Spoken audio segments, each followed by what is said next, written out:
बिस्मिल्लाहिर्रहमानिर्रहीम। अस्सलामुअलैकुम। Polyprotic acid के बारे में हम बात कर रहे थे। पिछले लेक्चर में हमने मालूम किया कि किस तरह पॉलीप्रोटिक एसिड की सॉल्यूशन का पीएच हम मालूम करेंगे। आज हम इसकी साल्ट के बारे में पढ़ेंगे। पॉलीप्रोटिक एसिड्स के जो साल्ट्स होते हैं उसको हम तैयार कर सकते हैं या मालूम कर सकते हैं बाय रिमूविंग दी रिप्लेसेबल और आयोनाइजेबल प्रोटॉन्स। अब चूंकि पॉलीप्रोटिक एसिड में more than one ionisable protons होती है तो इसलिए इसके एक से ज़्यादा साल्ट्स बनेंगे, जबकि मोनोप्रोटिक एसिड जो होते हैं उसमें सिर्फ एक आयोनाइजेबल प्रोटॉन होता है, फॉर एग्जांपल HCl, तो उसकी जो साल्ट है वो सिर्फ एक ही होगी, क्लोराइड साल्ट, और उसके साथ कोई मेटल अटैच होगा यानी सोडियम क्लोराइड, पोटाशियम क्लोराइड वगैरह। इसी तरीके से जो पॉलीप्रोटिक एसिड्स है उसकी भी साल्ट्स हम बना सकते हैं, एक हाइड्रोजन या दो हाइड्रोजन या उसमें जितने हाइड्रोजन है उसको रिमूव करने से। अब यहाँ पर दो एग्जांपल है पॉलीप्रोटिक एसिड्स के, एक है H2SO4, दूसरा है H3PO4। एक सल्फ्यूरिक एसिड है और एक फास्फोरिक एसिड है। सल्फ्यूरिक एसिड में दो आयोनाइजेबल प्रोटॉन है तो इसके साल्ट भी दो बनेंगे, और फास्फोरिक एसिड में तीन आयोनाइजेबल हाइड्रोजन है तो इसके साल्ट्स तीन बनेंगे। अब साल्ट्स किस तरह इसके बनेंगे? असल में यहाँ पर तो साल्ट्स की जो एनाइंस है उसको हमने लिखा है, लेकिन इसके साथ कोई मेटल होगा। फॉर एग्जांपल H2SO4 का जब हम एक हाइड्रोजन रिमूव करेंगे तो HSO4 माइनस बन जाएगा। इसका मतलब है कि इसके साथ एक मोनोवेलेंट कैटायन होगा, फॉर एग्जांपल सोडियम, तो सोडियम बाइसल्फेट होगा, सोडियम बाइसल्फेट बन जाएगा इससे साल्ट। दूसरी केस में अगर दोनों हाइड्रोजन हम इससे रिमूव कर ले तो फिर सल्फेट बन जाएगा, for example Na2SO4 sodium sulphate.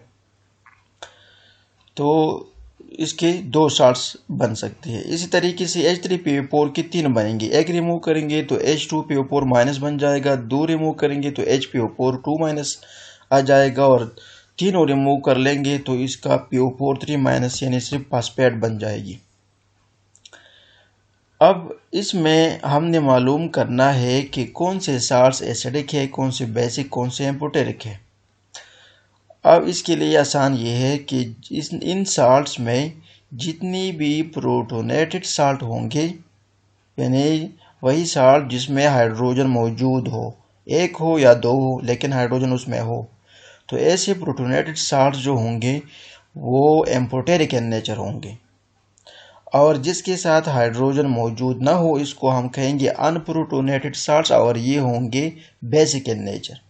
अब यहाँ पर आप लोग देख लो तो H2SO4 की जो दो साल्ट्स है उसमें एक प्रोटोनेटेड है और एक अनप्रोटोनेटेड है, यानी एक के साथ हाइड्रोजन मौजूद है और एक के साथ हाइड्रोजन मौजूद नहीं है।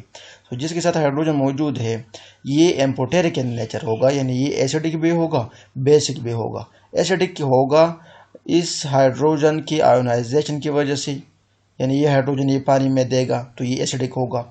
और बेसिक इसलिए होता है क्योंकि इसकी हाइड्रोलिसिस हो जाती है, तो हाइड्रोलिसिस की वजह से ये जो साल्ट है जो प्रोटोनेटेड है वो बेसिक होगा, एंड आयोनाइजेशन की वजह से ये एसिडिक होगा। जबकि ये जो है सल्फेट वाला, इसके साथ कोई हाइड्रोजन अटैच नहीं है तो ये ओनली बेसिक इन नेचर होगा, ये एसिडिक नहीं होगा क्योंकि इसके साथ कोई आयोनाइजेबल हाइड्रोजन मौजूद नहीं है। सिमिलर केस यहाँ पर भी है, इसमें ये दो साल्ट्स ऐसे हैं फास्फोरिक एसिड के जिसमें प्रोटॉन मौजूद है तो ये दोनों होंगे एम्फोटेरिक, और जो ये तीसरा है इसमें हाइड्रोजन मौजूद नहीं है तो ये होगा बेसिक इन नेचर। तो इस तरीके से उसको देखने से भी आप लोग मालूम कर सकते हो कि कौन सा एम्फोटेरिक है और कौन सा बेसिक है। अब इसके लिए जो H3PO4 को हम डिस्कस कर रहे थे तो इसको हम आगे लेकर जाएंगे। H3PO4 के लिए ये जो इसके रिएक्शंस है पहले हमने लिखे थे, यहाँ पर इसको मैंने ऑर्डर में लिखा है कि H3PO4 से एक हाइड्रोजन निकलेगा तो H2PO4 माइनस बन जाएगा, फिर उससे दूसरा हाइड्रोजन निकलेगा तो HPO4 2 माइनस हो जाएगा, फिर तीसरा निकलेगा तो फिर उससे बनेगा PO4 3 माइनस। तो इस तरह ये जिसके जो साल्ट्स है ये या जो आयोनाइजेशन प्रोसेस है वो इस तरह सीरीज में होगा, स्टेप बाय स्टेप। पहले स्टेप में ये होगा, फिर दूसरा, फिर तीसरा। और पहले स्टेप के लिए इसकी जो आयोनाइजेशन कांस्टेंट है वो होगी Ka1, दूसरे स्टेप के लिए Ka2, तीसरे स्टेप के लिए Ka3। यानी जब इक्विलिब्रियम बिटवीन दीज टू होगी तो इक्विलिब्रियम कांस्टेंट होगा Ka3। जब इक्विलिब्रियम बिटवीन HPO4 और H2PO4 के दरमियान होगा तो Ka2। और जब equilibrium between H3PO4 and H2PO4 minus होगी तो ये Ka1, ये इक्विलिब्रियम कांस्टेंट फिर हम इस्तेमाल करेंगे। अब इन साल्ट्स की जो सोडियम वाली साल्ट्स है, यानी sodium dihydrogen phosphate, sodium monohydrogen phosphate and sodium phosphate, उसकी कुछ फार्मूले और जो पिक्चर्स है वो यहाँ पर मौजूद है। ये सोडियम डाइहाइड्रोजन फास्फेट है, ये डाई सोडियम हाइड्रोजन फास्फेट है और ये ट्राई सोडियम फास्फेट है। इसमें तीनों हाइड्रोजन रिमूव हो चुके हैं। अब इन साल्ट्स में कोई एक साल्ट हम लेंगे और उसका पीएच मालूम करेंगे। तो इसमें अब जो कैटेगरीज है वो दो किस्म की रह जाएगी, यानी एक इसमें एम्फोटेरिक साल्ट्स होंगी पॉलीप्रोटिक के, और एक होगा बेसिक। बेसिक का हम नेक्स्ट लेक्चर में कवर करेंगे कि उसकी पीएच हम किस तरह मालूम करेंगे। आज के लेक्चर में हम ये मालूम करेंगे कि अगर कोई एम्फोटेरिक साल्ट हो किसी पॉलीप्रोटिक एसिड का तो उसका पीएच किस तरह मालूम किया जाएगा। तो अब इसमें हमने एग्जांपल लिया है H2PO4- का, यानी डाईहाइड्रोजन फास्फेट साल्ट H2PO4-। अब ये जो फास्फेट ये साल्ट है डाईहाइड्रोजन फास्फेट, ये है एम्फोटेरिक क्योंकि इसमें हाइड्रोजन मौजूद है। अब एम्फोटेरिक क्यों है? क्योंकि ये due to ionisation of this hydrogen in the solution ये एसिडिक होगा, क्योंकि इससे ये हाइड्रोजन रिमूव हो जाएगा, हाइड्रोजन वाटर में आ जाएगा और HPO4 बन जाएगा, तो ये एसिडिक होगा। और जब इसके हम हाइड्रोलिसिस करेंगे तो हाइड्रोलिसिस की वजह से ये फास्फोरिक एसिड में कन्वर्ट हो जाएगा, यानी ये प्रोटॉन लेगा फ्रॉम द वाटर और OH आयन प्रोड्यूस हो जाएगी, तो सोल्यूशन हो जाएगी बेसिक। तो एक रिएक्शन के हिसाब से ये एसिडिक है, दूसरे रिएक्शन के हिसाब से ये बेसिक है। अब इन दोनों का अलग अलग हम इक्विलिब्रियम कांस्टेंट भी लिखेंगे। तो पहला केस तो सिंपल है, उसमें इसकी सिर्फ आयोनाइजेशन हो जाती है और इसके लिए जो इक्विलिब्रियम कांस्टेंट एक्सप्रेशन है वो पहले भी हमने लिखा था, वो है Ka2। वो यहाँ पर दोबारा मैंने यहाँ पर लिया है, ये दूसरा वाला H2PO4- HPO4 तो इसका Ka2 इसके बराबर आ जाएगा और ये इसकी वैल्यू है।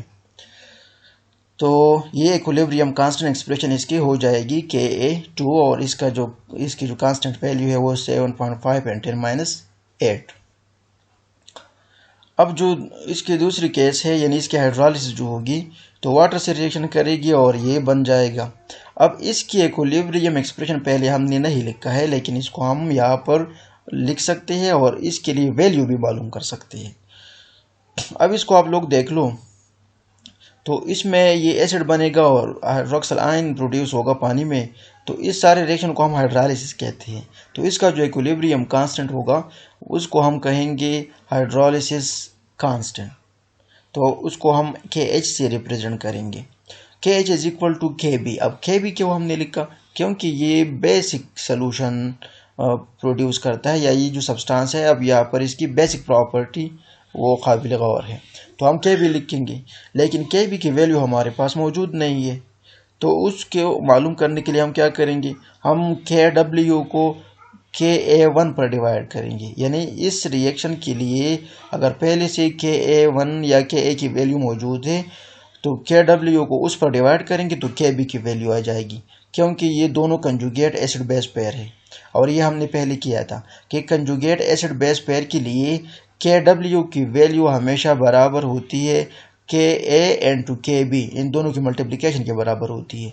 तो उससे जब हम KB मालूम करेंगे तो KW को Ka पर डिवाइड किया जाएगा, और जब हम Ka मालूम करेंगे तो KW को KB पर डिवाइड किया जाएगा। ये उसका तरीका है, ठीक है। अब KW तो हमें मालूम है, वो है 10-14। Ka1 यहाँ पर हम लेंगे। अब Ka1 क्यों लेंगे? क्योंकि इस इक्विलिब्रियम को देखो तो इसमें ये H2PO4 और H3PO4 का इक्विलिब्रियम है, तो इसको आप लोगों ने इन तीन इक्विलिब्रियम में तलाश करना होगा जिसमें ये दोनों मौजूद हो। तो पहले इक्विलिब्रियम को आप लोग देख लो, इसमें H3PO4 और H2PO4 की दरमियान जो इक्विलिब्रियम है ये वही है। तो इसके लिए Ka1 की वैल्यू है तो इसलिए हमने Ka1 उधर लगाई है। अगर ये इक्विलिब्रिया हो तो फिर हम Ka2 के लिए Ka2 लगाएंगे, अगर ये इक्विलिब्रिया हो तो फिर हम लगाएंगे Ka3। सो ये जो इक्विलिब्रिया है ये पहला वाला इक्विलिब्रिया है, इसलिए हम जो Kw को Ka1 पर तकसीम करेंगे और उसकी Ka1 वो है 1.1 10 - 2, यहाँ पर मौजूद है 1.1 10 - 2। अब जब 10 - 14 को इस पर डिवाइड करेंगे तो कांस्टेंट वैल्यू जो है वो आ जाएगी 9.1 इंटू 10⁻⁻13। सो अब रिएक्शन भी आप लोगों के पास मौजूद है, दोनों केसेस में, एसिडिक के लिए भी और बेसिक के लिए भी, और उसका इक्विलिब्रियम कांस्टेंट पहले में Ka2 होगा, दूसरे में Kb होगा। पहले में उसकी वैल्यू 7.5 10 - 8 होगी और सेकंड में इसकी 9.1 एंड 10 - 13 होगी। अब इससे हम आसानी से मालूम भी कर सकते हैं कि ये जो साल्ट है ये तो है एम्फोटेरिक इन नेचर, लेकिन एक्चुअली इसका सोल्यूशन या तो होगा एसिडिक या बेसिक और या न्यूट्रल होगा। एम्फोटेरिक तो इसकी प्रॉपर्टी है कि ये हाइड्रोजन आयन भी प्रोड्यूस कर सकता है, हाइड्रोक्सिल आयन भी प्रोड्यूस कर सकता है। लेकिन अब सोल्यूशन क्या होगा, क्या ये दोनों अगर ये हाइड्रोजन आयन ज़्यादा प्रोड्यूस करेगा तो सोल्यूशन होगा एसिडिक, अगर ये हाइड्रोक्सिल आयन ज़्यादा प्रोड्यूस करेगा तो सोल्यूशन होगा बेसिक। अगर दोनों की प्रोडक्शन सेम होगी तो फिर उसी सूरत में सोल्यूशन होगी न्यूट्रल। अब हमें किस तरह पता चलेगा, हमें पता चलेगा इसकी कांस्टेंट वैल्यू से। इन वैल्यू में जो वैल्यू बड़ी होगी वो रिएक्शन मोर फेवरेबल होगा। तो इसको आप लोग देख लो, फ़र्क वाजे है। इसमें 10 - 13 है और इसमें 10 - 8 है, तो 10 - 8 की वैल्यू बड़ी है एज कम्पेयर टू 10 - 13। तो इसका मतलब होगा कि फर्स्ट वन रिएक्शन जो आयोनाइजेशन है ऑफ दी हाइड्रोजन आयन ये मोर फेवरेबल है एज कम्पेयर टू हाइड्रोलाइसिस। तो इस केस में जो H2PO4- है इसकी सोल्यूशन होगी एसिडिक इन नेचर, ठीक है, क्योंकि फर्स्ट वन की जो आयोनाइजेशन है उसकी एक्सटेंट ज़्यादा है। अब इक्विलिब्रियम तो आप लोगों को समझ आया होगा। अब हम करेंगे इसकी पीएच किस तरह मालूम करेंगे। PH of the solution containing dihydrogen phosphate salt, for example अगर कोई साल्ट हो NaH2PO4 यानी सोडियम डाईहाइड्रोजन फॉस्फेट, तो उसकी पीएच हम किस तरह मालूम करेंगे।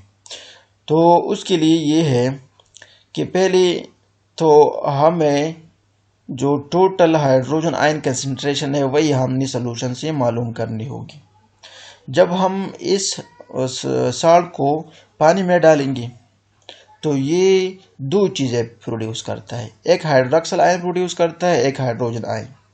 हाइड्रोजन आयन की वजह से पीएच होगा और OH आयन की वजह से POH होगा, और दोनों का जब हम कंबाइन करेंगे तो फिर हम नेट निकालेंगे कि कौन सा एक्सिस में रह जाता है। तो यहाँ पर तो जाहिर है हाइड्रोजन एक्सिस में रहेगा, तो उस हिसाब से हम फिर पीएच मालूम करेंगे। सो इस एग्जांपल को सॉल्व करने के लिए पहले हमने net amount of the hydrogen ion मालूम करनी है। तो एक तो हाइड्रोजन आयन और हाइड्रोक्सिल आयन प्रोड्यूसर ये खुद है, दोनों को ये प्रोड्यूस करता है। और इसमें एक तीसरी चीज़ भी है जो हाइड्रोजन आयन और हाइड्रोक्सिल आयन प्रोड्यूस करता है, और वो है वाटर, ठीक है। तो जब इन दोनों की कंट्रीब्यूशन कम हो, 10 - 6 से कम हो, तो फिर वाटर की जो सेल्फ आयोनाइजेशन है उसको हम नेग्लेक्ट नहीं कर सकते, उसको भी हम काउंट करेंगे। सो क्या होगा कि जब हम इस साल्ट को पानी में डालेंगे तो 3 रिएक्शन से हाइड्रोजन आयन और हाइड्रोक्सिल आयन प्रोड्यूस होंगे। एक तो वाटर की सेल्फ आयोनाइजेशन है, उससे हाइड्रोजन आयन और हाइड्रोक्सिल आयन दोनों प्रोड्यूस होंगे। एक ionisation of the phosphates dihydrogen phosphate salt है, उससे हाइड्रोजन आयन प्रोड्यूस हो जाएगा। एक इसकी हाइड्रोलिसिस है, उससे हाइड्रोक्सिल आयन प्रोड्यूस हो जाएंगे। तो 3 सोर्सेज अब है, तो उन सोर्सेज को फिर हम कंबाइन करके इस फार्मूले की शक्ल में लिखेंगे, यानी नेट या total amount of the hydrogen ion concentration वो बराबर हो जाएगी to the hydrogen ion from the water plus hydrogen ion from the H2PO4- and minus hydroxyl ion from the H2PO4-। H2PO4 जो है वो दो चीज़ें प्रोड्यूस करता है, एक हाइड्रोजन आयन एक हाइड्रोक्सिल आयन। अब इन इनसे H2PO4 से जो हाइड्रोजन आयन पैदा होगा और वाटर से उन दोनों को हम जमा करेंगे और जो हाइड्रोक्सिल आयन कंसंट्रेशन है उसको इन दोनों की सम से माइनस किया जाएगा, तब हाइड्रोजन आयन की नेट कंसंट्रेशन आ जाएगी। क्लियर। अब इसके आगे हम जाएंगे। अब इसकी जगह हम इसकी इक्विवेलेंट अमाउंट हम पुट करेंगे, यानी H हाइड्रोजन आयन की जगह उसका इक्विवेलेंट अमाउंट लिया जाएगा। इस तरह हाइड्रोजन आयन जो H2PO4 से बनता है उसकी जगह और OH की जगह। तो पहले इस हाइड्रोजन की जगह हमने OH लगाया है। OH क्यों लगाया है? क्योंकि ये इक्विवेलेंट है टू हाइड्रोजन आयन। क्योंकि वाटर को आप लोग देख लो तो वाटर जितने moles of the hydrogen ion produce करता है उतनी moles of the OH ion produce करता है। तो दोनों की कंसंट्रेशन सेम हो जाएगी, तो हम OH की वैल्यू लेंगे यहाँ पर। ठीक है। और H ion of the H2PO4, तो ये पहला वाला रिएक्शन है ये। तो H आयन जो प्रोड्यूस होता है फ्रॉम H2PO4 उस हिसाब से HPO4 भी प्रोड्यूस होता है। तो इक्विलिब्रियम में इन दोनों की जो कंसंट्रेशन है वो सेम है दोनों की, तो इसकी जगह हम HPO4 ले सकते हैं। तो इसलिए यहाँ पर मैंने लिखा है HPO4 इस हाइड्रोजन की जगह जो डाईहाइड्रोजन फॉस्फेट से बनता है। अब यहाँ पर आ जाओ, तो यहाँ पर जो हाइड्रोक्सिल आयन है वो जो हाइड्रोलिसिस से प्रोड्यूस होता है, तो उसको देख लो आप। यहाँ पर ये जो हाइड्रोक्सिल आयन है ये इस हाइड्रोलिसिस ऑफ दी H2PO4 से प्रोड्यूस होता है, H3PO4। तो अब इस पर मैंने चार्ज नहीं लिखा है, लेकिन इस पर चार्ज है -H2PO4 एक चार्ज इस पर है। यहाँ पर OH पर भी माइनस चार्ज है, OH-। तो ये आप लोग करेक्ट कर लो। अब यहाँ पर OH जो है उसके अमाउंट इक्विवेलेंट है टू H3PO4 की, क्योंकि दोनों एक ही मिकदार में बनते हैं from the hydrolysis of the H2PO4-। तो इसलिए OH की जगह हमने लगाई है H3PO4 की कंसंट्रेशन। तो ये इक्वेशन मॉडिफाई हो जाएगी इस तरीके से, यानी पहले हमने नेट हाइड्रोजन मालूम करना होता है, तो उसको हमने हाइड्रोजन और हाइड्रोक्सिल आयन जो जिस चीज़ से पैदा हो जाती है उसको हमने यहाँ पर लिखा है। फिर उसकी जगह हमने उसके इक्विवेलेंट का कंसंट्रेशन लिखा है। H आयन की जगह OH आयन हमने लिखा। इस H आयन जो H2PO4 से प्रोड्यूस होता है उसकी जगह हमने HPO4 लिखा। OH आयन नेगेटिव जो है उसकी जगह हमने लिखा H3PO4 को। अब इस इक्वेशन को हमने सिंप्लीफाई करना होगा। किस तरह करेंगे? इसमें हाइड्रोजन आयन और H2PO4- के अलावा जितनी भी है वेरिएबल्स उसको हम एलिमिनेट करेंगे बाय पुटिंग देयर वैल्यूज। ठीक है। क्योंकि H आयन तो हमने मालूम करना है और H2PO4- ये तो वही साल्ट है जिसका हमने pH मालूम करना है, तो ये दोनों हम एलिमिनेट नहीं करेंगे। बाकी इसमें जितनी भी चीज़ें हैं उसको एलिमिनेट किया जाएगा। तो इसको आप लोग देख लो, OH हम एलिमिनेट करेंगे, HPO4 एलिमिनेट करेंगे, H3PO4, इन तीनों की हम वैल्यू मालूम करेंगे। अब इसको मालूम करने का क्या तरीका है? तो इक्विलिब्रियम हमारे पास मौजूद है, इक्विलिब्रियम रिएक्शंस। तो फास्फोरिक एसिड के लिए इक्विलिब्रियम रिएक्शंस ये 3 है और एक इक्विलिब्रिया जो है वो यहाँ पर वाटर के लिए है, सिर्फ आयोनाइजेशन वाला। तो OH जो है उसकी जब हम वैल्यू मालूम करेंगे इसकी कंसंट्रेशन, तो हमें पता है कि KW बराबर होता है to the hydrogen ion concentration in hydroxyl ion concentration. अब हाइड्रोक्सिल आयन कंसंट्रेशन जब हम मालूम करेंगे तो ये बराबर हो जाएगा KW divided by hydrogen ion concentration. तो यहाँ पर ये उसकी वैल्यू हमने लिखी है, KW divide by hydrogen ion concentration. तो ये हमने OH की जगह लिखी। अब यहाँ पर आ जाओ HPO4 तो इसके लिए अब हम वैल्यू ढूंढेंगे फ्रॉम दीज 3 रिएक्शंस। तो इसको आप लोग देख लो, इसमें HPO4 नहीं है, इसमें है और इसमें है। इसमें भी है HPO4 ये न्यूमरेटर में है, इसमें HPO4 डिनोमिनेटर में है। अब डिनोमिनेटर न्यूमरेटर का मसला नहीं है, लेकिन सिर्फ हमने ये देखना है कि इसके साथ बाकी और वैल्यू क्या है। तो इस थर्ड इक्वेशन में इसके साथ जो वैल्यूज है, एक है फास्फेट PO4 और एक है हाइड्रोजन आयन। हाइड्रोजन आयन तो खैर उसको हमने तो एलिमिनेट नहीं करना है, लेकिन इसमें फास्फेट है। तो इस इक्वेशन से अगर हम वैल्यू पुट करेंगे इसकी, तो फास्फेट इसके साथ आ जाएगा, तो वो तो फिर हमने एलिमिनेट करना होगा। तो इसलिए ये वाला इक्विलिब्रियम एक्सप्रेशन हम इस्तेमाल नहीं कर सकते हैं for value of the HPO4। सो सिर्फ ये रह जाएगा। सो HPO4 2 माइनस इस इक्विलिब्रियम से हम निकालेंगे क्योंकि इसके साथ दूसरी वैल्यू है H2PO4 माइनस, और इसको तो हम एलिमिनेट नहीं कर रहे, ये सोल्यूशन ये इक्वेशन में आ जाएगा। तो जब HPO4 2 माइनस को हम लेंगे तो ये बराबर आ जाएगा KA2 के मल्टीप्लाइड बाय दिस वन, क्योंकि ये उधर चला जाएगा मल्टीप्लाई हो जाएगा और H उसके नीचे आ जाएगी, तो ये वही उसकी वैल्यू बन जाएगी, उसको हमने यहाँ पर पुट किया है, ये KA2 this one divide by H आइन। फिर माइनस H3PO4 की अब हम वैल्यू लगाएंगे।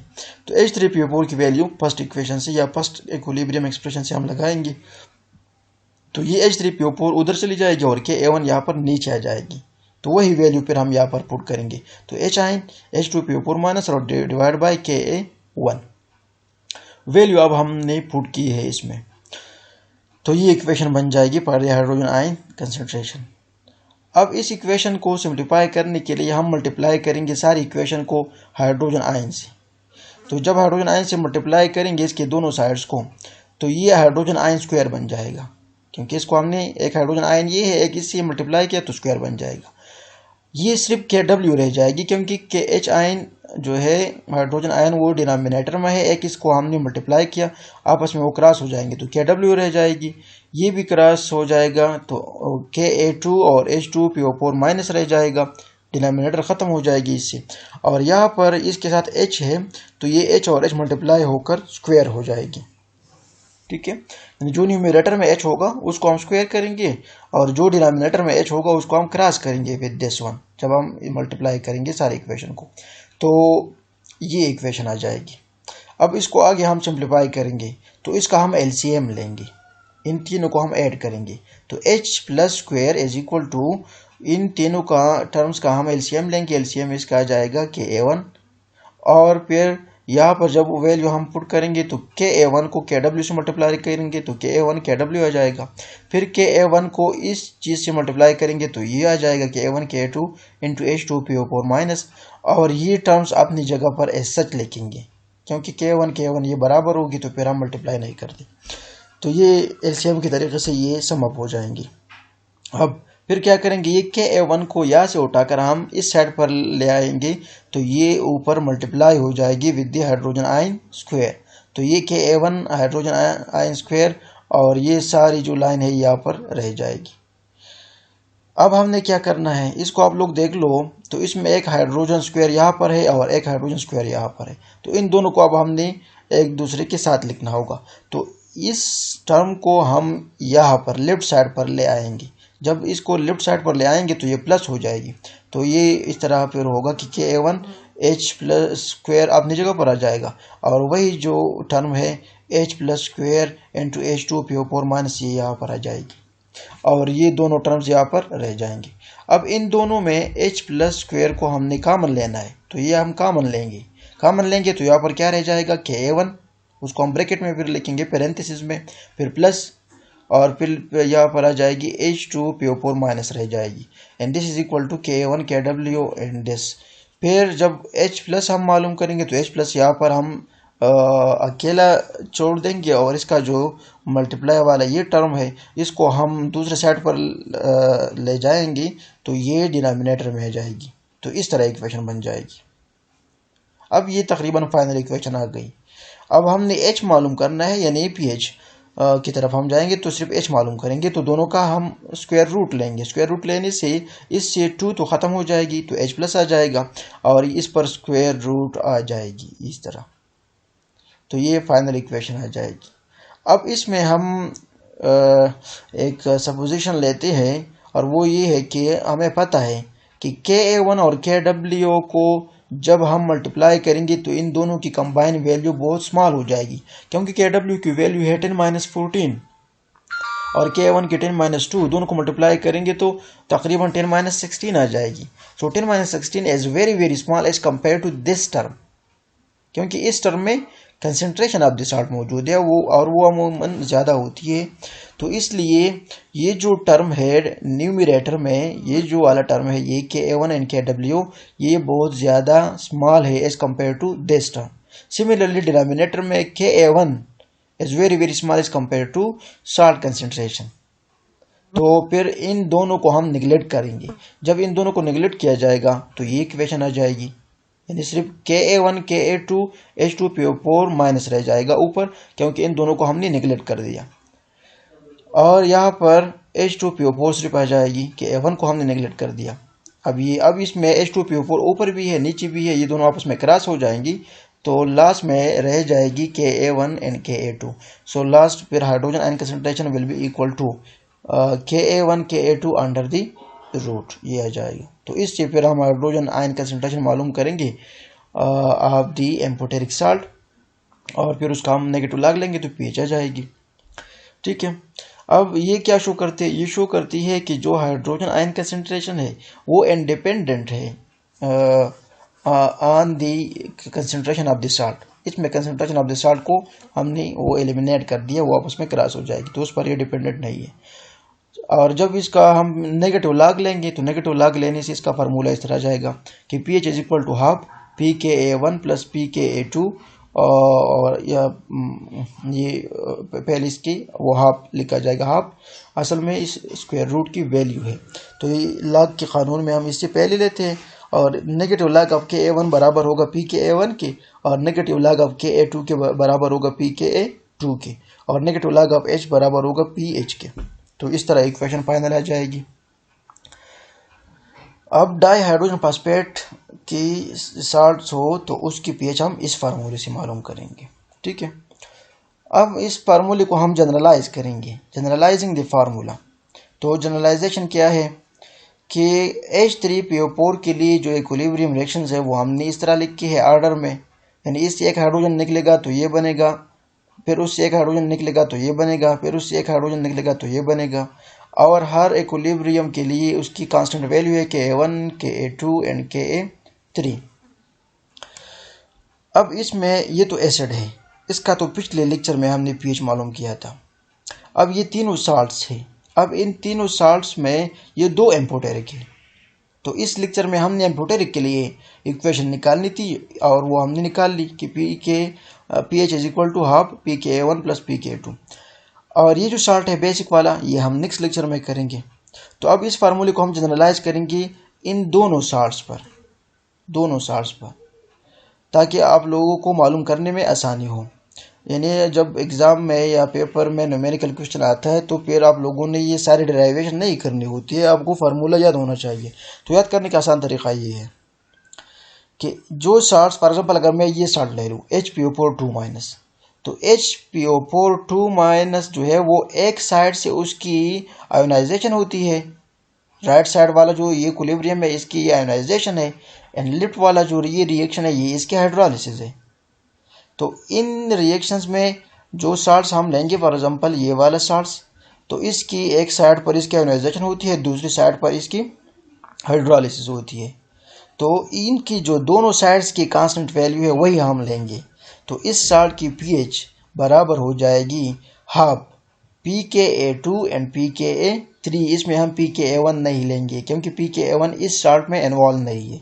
इस साल्ट की एक साइड पर PKA3 इन्वॉल्व है, K3, तो PKA3 लेंगे, दूसरी साइड पर Ka2 है तो PKA2 लेंगे। सिमिलरली इस साल्ट का अगर आप लोगों ने मालूम करना होगा तो इसका एक साइड पर है Ka2 तो PKA2 हमने लिया है, दूसरी साइड पर है Ka1 तो इसलिए PKA1 लिया है। PKA3 इसमें शामिल नहीं क्योंकि वो इससे दूर है। तो इस रिएक्शन में इसकी दोनों रिएक्शन मौजूद होते हैं और उससे हम मालूम कर सकते हैं कि कौन सी कांस्टेंट वैल्यू हम लेंगे, Ka1 लेंगे, Ka2 लेंगे, Ka3 लेंगे। तो आप लोगों ने सीख लिया कि इसकी एक साइड पर जो वैल्यू है वही लेंगे कांस्टेंट की, तो Ka2, दूसरी साइड पर जो है Ka1 लेंगे। ठीक है, तो पीएच में इसकी PKA2 एंड PKA1 उसको हम पुट करेंगे, यानी उसको जमा करेंगे और उसका एवरेज निकालेंगे, तो पीएच ऑफ दी सोल्यूशन निकल आएगी। तो इस तरीके से आप लोग किसी भी पॉलीप्रोटिक एसिड के साल्ट का, यानी जो एम्फोटेरिक साल्ट है उसका पीएच आप लोग मालूम कर सकते हो। अब इसका जो बेसिक है वो हम नेक्स्ट क्लास में डिस्कस करेंगे। उम्मीद करते हैं आप लोगों को समझ आया होगा। Thank you very much.